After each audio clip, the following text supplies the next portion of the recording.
Cinema ఎలా ఉంది? ఈ సినిమా కోసం నేను ఉప్పల్ నుంచి వచ్చాను. కమల్ హాసన్ వచ్చేసి తమిళనాడులో సూపర్ హీరో, సూపర్ స్టారు.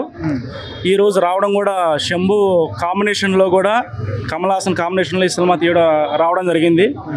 ఈరోజు మూవీకి చూడడం కూడా అయిపోయింది. మూవీ ఆల్మోస్ట్ చాలా బాగుంది. మూవీ అయితే ఎక్సలెంట్గా ఉంది. కొంతమంది సినిమాలో ఏం లేదు, రొటీన్గా అనిపిస్తుంది అనే విధంగా మాట్లాడుతున్నారు.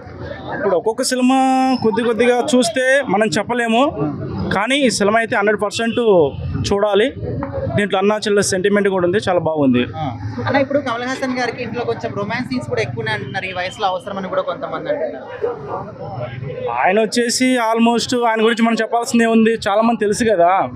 కమల్ హాసన్ గారు అంటేనే ఇక ఆ మాత్రం లేకపోతే సినిమా అయితే బాగుండదు అనిపించింది.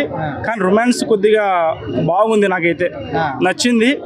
అంత పెద్దగా ఏం లేదు, 2-3 చిన్న సీన్లు, చిన్న వయసు నుంచి పెద్ద వయసు వాళ్ళు కూడా ఈ సినిమాను చూడాలి.